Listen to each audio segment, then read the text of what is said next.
remained a mystery.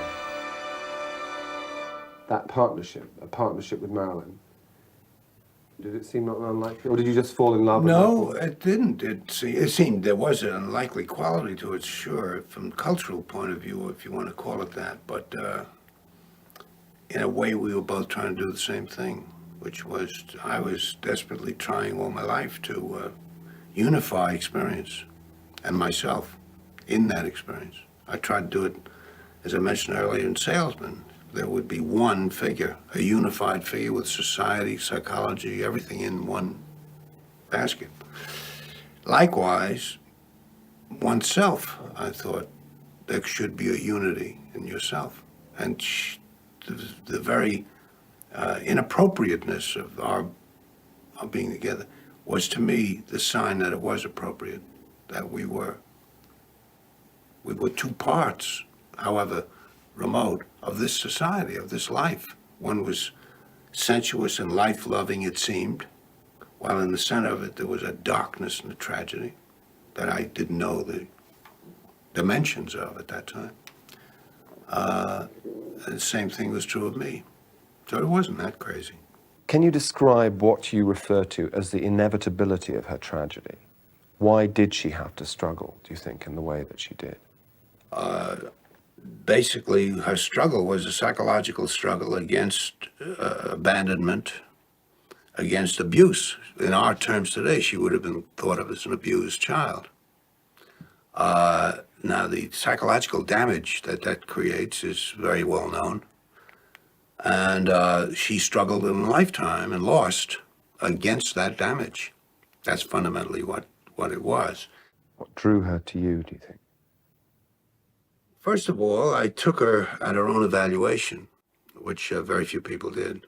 I thought she was a very serious girl way back, and that she was struggling, I thought, because she generally was thought of as being a rather lightheaded, if not silly, human being. That's because I loved her, so I took that attitude toward her, and so the best of her, she thought, was in my eye. Therefore, the hope she had was with me. Can you describe what you refer to as the inevitability of her tragedy? Basically, her struggle was a psychological struggle against abandonment, against abuse. In our terms today, she would have been thought of as an abused child.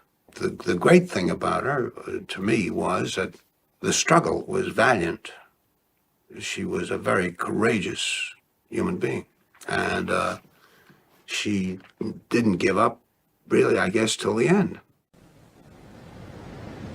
The very inappropriateness of our being together was, to me, the sign that it was appropriate, that we were two parts, however remote, of this society, of this life. One was sensuous and life-loving, it seemed, while in the center of it there was a darkness and a tragedy that I didn't know the dimensions of at that time. And the same thing was true of me. So it wasn't that crazy. And then at a certain point, you decided, well, you fell in love, basically. Yes.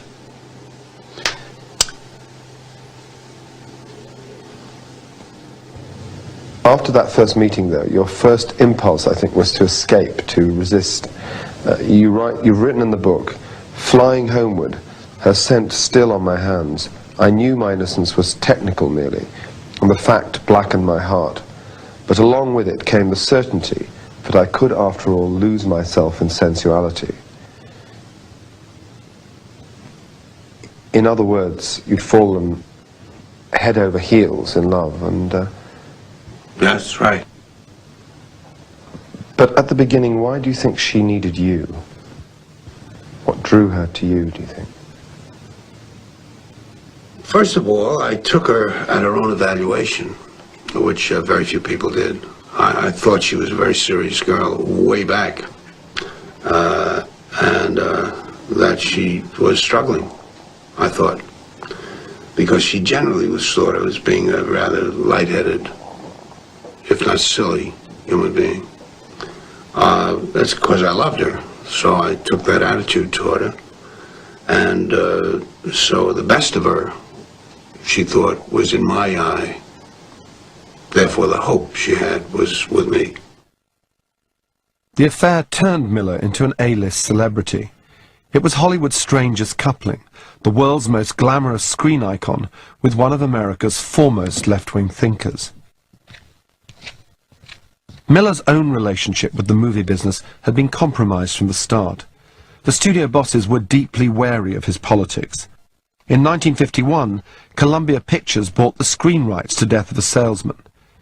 Then, against Miller's wishes, they excised passages which suggested disenchantment with American society, reducing the character of Willy Loman to a psychotic. Had he refused to name names, he would no longer make a film in Hollywood. One was struck time after time by the unreality of it all. That is, the committee was acting, as in my case, for example, Congressman Walter of Pennsylvania let it be known to my lawyer the day before I was to go before the committee that if I would permit him to take a photograph with Marilyn Monroe, he would call off the hearing. Now, of course, I didn't agree to that, but the point of it was that this wasn't, at the time it didn't even shock me. Well, I refused, and when I refused, he comes in the next morning and pretends that I'm an imminent danger to the whole Republic. Miller's subpoena sent shockwaves through the movie industry. If Marilyn Monroe's husband were proven to be an enemy of the state, it could be very bad for business. Marilyn's studio boss was the autocratic and rabidly anti-communist Spiros Skouras. That all of the dreams that you good people... He certainly tried to intimidate you, Spiros Skouras, didn't he? Well, when my turn came, it was, I forgot now, some years later, and he came to see me, and he was the head of 20th Century Fox, and he said, Arthur, I hope you're going to be a good fellow and you're going to do what's right. And of course he was only interested in me because I was married to Marilyn, who was their biggest star. When Miller finally appeared before the committee himself, he admitted to his own past left-wing activities, but he refused to provide a list of colleagues who might also have been involved. He wouldn't name names. I met him again after I refused to testify, and he said, "You're Socrates." These guys, there was no principle involved ever anywhere that I could detect. It was simply that they were getting very bad pressure from a powerful group in the government. Their publicity was dreadful, and they wanted to get out from under it. Mr. Miller, you were sentenced today. Well, it seemed to me a rather light sentence. How do you feel about it? Well, it is a light sentence, but I don't happen to be guilty, so I'm going to appeal it. Mr. Miller, you were charged with contempt because you wouldn't talk about your friends. How do you feel about it now? I feel the same as I ever did, which is that I don't believe that a man has to become an informer in order to practice his profession freely in the United States. Marilyn Monroe was by now the biggest female star in the world. Acting as her consort was becoming a full-time job. For a while, Miller stopped writing to look after Marilyn and her emotional needs, but he was increasingly uncomfortable in the goldfish bowl of publicity. And now, Marilyn's state of mind and health were deteriorating. She'd had a series of miscarriages, and she was relying more and more on barbiturates to calm her demons. But she worked on. Movies like Some Like It Hot continued the Monroe legend, while Marilyn herself was falling apart. Can you describe what you refer to as the inevitability of her tragedy? Why did she have to struggle, do you think, in the way that she did? Basically, her struggle was a psychological struggle against abandonment, against abuse. In our terms today, she would have been thought of as an abused child. Now, the psychological damage that that creates is very well known. And she struggled in a lifetime and lost against that damage. That's fundamentally what it was. Her mother condemned her. Her mother was mentally ill and tried to destroy her at one point. And it was also a question of a surrounding fundamentalist religion, which condemned exactly what she was doing, namely acting, being in show business. So that there was a stain of the illicit and the condemnation always there at the same time. She was in rebellion when she acted, and she expected punishment as a result of it, somewhere in that psyche.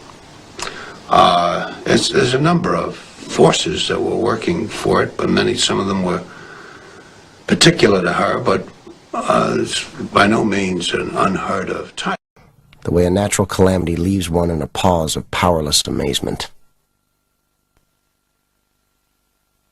I thought that with the Misfits, she would see that she was an actress, that what she had always wanted was to take a serious role, which she had never had, and that this would help her realize herself. But it didn't happen. And I saw then that nothing was going to do that, was going to accomplish that. Did you think at the time that you could redeem the marriage and the relationship? And only at the beginning. It soon became clear that it was impossible.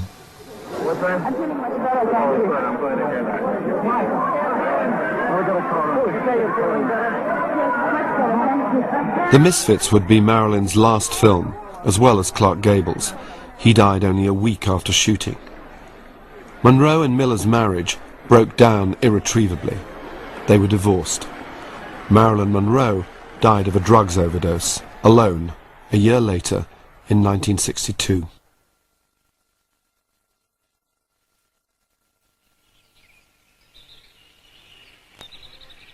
In Roxbury, spending more and more days of each week alone, I began to fear I was loving solitude and silence too much. My decaying barns, idle since the previous owner had departed, and my fallow fields, which for 2 centuries had supported families, cried out to be used again. Just as my own spirit seemed to have been left to the uses of chance for too long.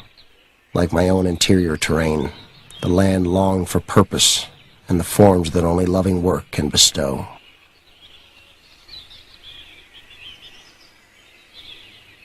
Some of the last photos of Marilyn on the set of The Misfits had been taken by a young photographer from the Magnum agency, Inga Morath.